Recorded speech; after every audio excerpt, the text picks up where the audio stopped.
कुछ लोगों को वो बर्खास्त किया गया है, उसके विरोध में ये रैली निकाली गई है।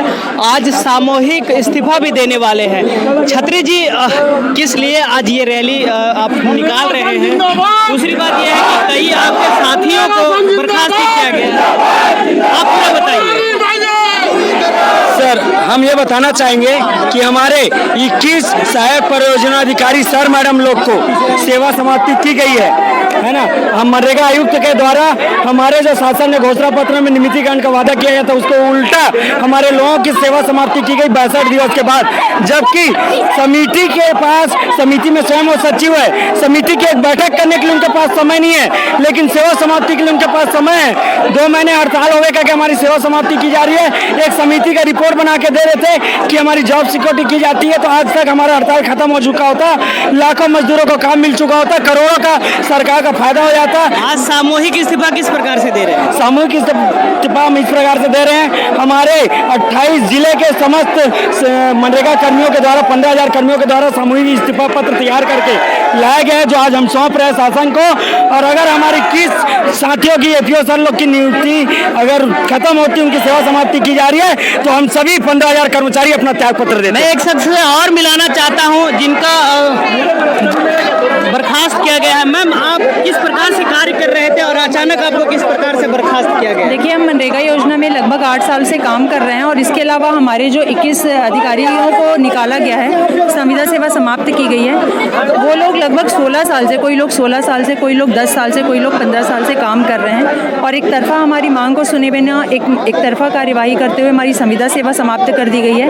हमारी मांगे सुनी भी नहीं गई है और अपील का प्रोविज़न भी नहीं है। ये एकदम दमनकारी नीति अपनाते हुए उन्होंने किया है। आज कई लोगों की एज ऐसी हो गई है कि एज लिमिट क्रॉस हो चुकी है और कहीं पर वो जॉब अप्लाई कर नहीं सकते।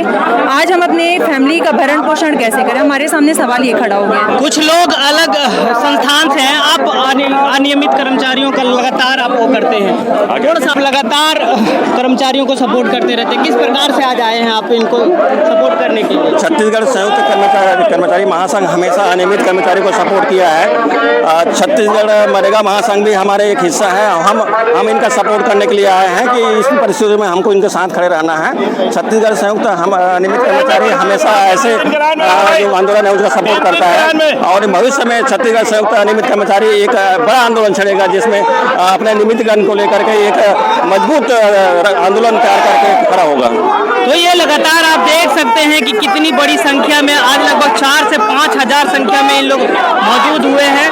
आज रैली को मोड़ देना चाहते हैं और आगे धरना को किस प्रकार से मोड़ देना चाहते हैं, क्योंकि आज जो आपको आपके 21 साथियों को बर्खास्त किया गया उसकी प्रतियां जलाए हैं। जो आंदोलन महात्मा गांधी जी के उद्देश्यों को लेकर चली हुई थी, महात्मा गांधी जी ने जो दांडी यात्रा किया हुआ था, उस प्रकार से शांतिपूर्ण ढंग से जो यात्रा निकली हुई थी, उसको कहीं ना कहीं 21 साथियों की सेवा समाप्ति से प्रशासन उग्र करना चाहता है। वो चाहता है कि मनरेगा कर्मचारी भगत सिंह बने। मैं आपको विश्वास दिलाता हूँ, अगर शासन अपनी तानाशाही करता है, लाल फीताशाही करता है, राजनीतिक आतंकवाद से इस आंदोलन को समाप्त करने की कोशिश करता है, तो मनरेगा संगठन के 15,000 साथी ऊंचे मापदंडों से बने हुए हैं, उनके जज्बातों से खिलवाड़ न करें। ये केवल 15,000 साथी नहीं है, ये छत्तीसगढ़ की जनता का विश्वास है। आपके जन घोषणा पत्र में जो आपने वादा अंकित किया था, उसका ये प्रतिफल है और यह आंदोलन जारी रहेगा।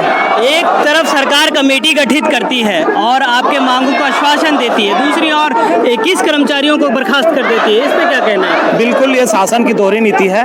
कमेटी गठन हुए लगभग 1 महीना हो गया। हम लोगों ने पता लगाया कि क्यों मीटिंग नहीं हो पा रही है, तो पता चलता है कि कमेटी के लिए मेंबर का नाम ही नहीं आया है। तो शासन कितनी तंदुरुस्त है और कितनी सक्रियता से काम कर रही है, दिखती है कि 1 महीने के बाद कमेटी के मेंबर का नाम नहीं आया है। 2 महीनों से हमारा हड़ताल चल रहा है। हमारा ये कहना है कि तत्काल रूप से मीटिंग हो जाए और हमको आश्वस्त करा दिया जाए कि आपकी ये मांगे पूरी हो रही है। हम लोग भी नहीं चाहते, हम जाके लोगों को जरूरत है हमारी काम के, वहाँ पे काम करना चाह रहे हैं, लेकिन शासन देखे मनसा तो लगती नहीं है। 3,000 कर्मचारियों की सेवा समाप्ति हुआ है। हम क्या शासन से ये मांग करें, अपील करने का प्रावधान होना चाहिए, किसी भी कर्मचारी की सेवा समाप्ति पहले जांच हो, ये गलत है। शासन को जवाब देना चाहिए कि ये मांग गलत है। एक अपराधी को अपील करने का प्रावधान हो सकता है।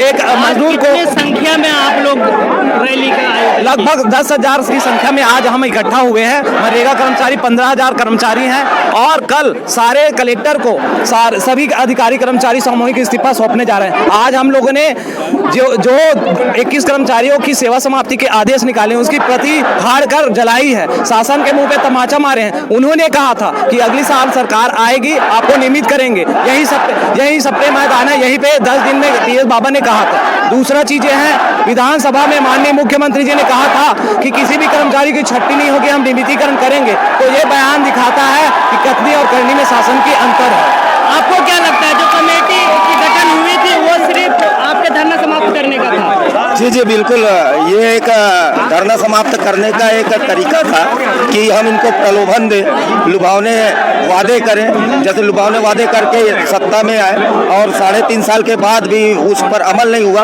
वैसी कमेटी गठन करके ये मात्र हमारे हड़ताल को तोड़ाने का एक हथकंडा था। ये तय हो चुका है क्योंकि कमेटी गठन के 25 दिन के बाद भी आज एक भी बैठक नहीं हुआ, ये बहुत ही निंदनीय है। अतः हम तो आप देख सकते हैं कि भरी दोपहरी है और ये तारकोल के सड़क है। इनके कर्मचारी लगभग 10,000 कर्मचारी यहाँ से लेकर वहाँ तक बैठे हुए हैं और ये भरी दोपहरी ये सबूत दे रही है कि ये कर्मचारी जो हैं अपने लड़ाई के लिए लड़ रहे हैं। आप देखते रहें द बोल इंडिया, मैं हूँ इम्तियाज़।